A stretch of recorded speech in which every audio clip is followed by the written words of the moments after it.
যে দৃশ্যগান দেখতে লাগুন ইয়ানই নগরীর প্রেস ক্লাবর দৃশ্য। এক পক্ষের বিরুদ্ধে সংবাদ সম্মেলন গত্য আইরে আরেক পক্ষ আইরে অতর্কিতভাবে হামলা চালাই। চট্টগ্রাম ডাউলমনি থানা এলাকার রাশেদা বেগম ও তার স্বামী নাসির উদ্দিনের বিরুদ্ধে লিডা মাল্টিপারপাস কোঅপারেটিভ সোসাইটি লিমিটেডের অর্থ আত্মসাৎ ও প্রতিষ্ঠানগত সভাপতি এবং কর্মকর্তা কর্মচারীর বিরুদ্ধে মিথ্যা মামলা ও বিভিন্নভাবে হয়রানি এবং বিভিন্ন গণমাধ্যমত অপপ্রচারের প্রতিবাদে সংবাদ সম্মেলন অনুষ্ঠিত হয়।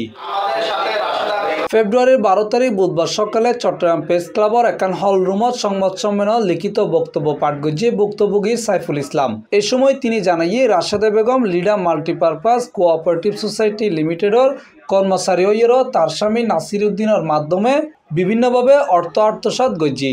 উনি প্রতিষ্ঠান থেকে বিপুল পরিমাণ অর্থ আত্মসাৎ করেন।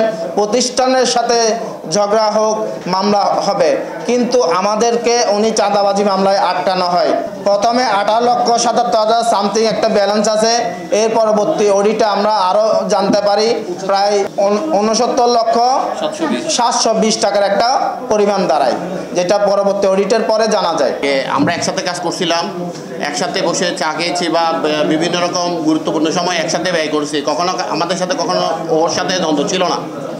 প্রতিষ্ঠানের সাথে যখন আমরা প্রতিষ্ঠানের ও যেগুলো দুর্নীতি অসৎ লেনদেন করছে এগুলো যখন আমরা দেখছি, জাস্ট আমরা দেখছি কোম্পানির সাথে আমরা এগুলো প্রচার করছি, উনি এখন আমাদের বিরুদ্ধে মামলা দিয়ে দিয়েছে। এই সময় সংবাদ সম্মেলনতন ভুক্তভোগীসকল আরও জানাইয়ে রাশেদা বেগম ও তার স্বামী নাসির উদ্দিনের ষড়যন্ত্রের মাধ্যমে প্রতিষ্ঠানগত সভাপতি কর্মকর্তা ও কর্মচারীর বিরুদ্ধে মিথ্যা মামলা সহ নানাভাবে হুমকি ও হয়রানি গজি প্রতিনিয়তই। এক মাসে অডিতে আমি 18,720 টাকা ধরা পড়ে, তারপরে এক বছরে 69,720 টাকা গরমিল হিসাব পাই। হিসাবে তাকে জানানো হয়, জানানো হওয়ার পরে সে যখন ঝামেলা করতেছে তখন আমাদের 11 জন বিরুদ্ধে মামলা করে।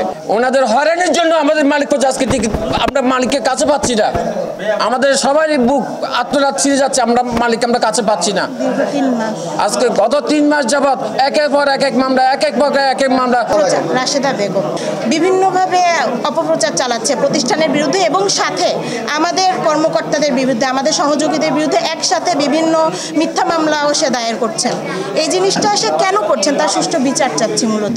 সংবাদ সম্মেলনত এই সময় লিডা মাল্টিপারপাস কোঅপারেটিভ সোসাইটি লিমিটেড ও ম্যাক্স মাল্টিপারপাস কোঅপারেটিভ সোসাইটি লিমিটেডের ব্যাংক কর্মকর্তা ও কর্মচারী সহ বিভিন্ন নেতৃবৃন্দসকল উপস্থিত আছিল। এই সময় সংবাদ সম্মেলন শেষে চট্টগ্রাম প্রেস ক্লাবর নিচে অতর্কিত হামলা করে অভিযুক্ত রাশেদা বেগম ও তার সহযোগীসকল।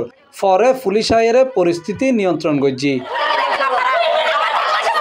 C+ TV Chittagong.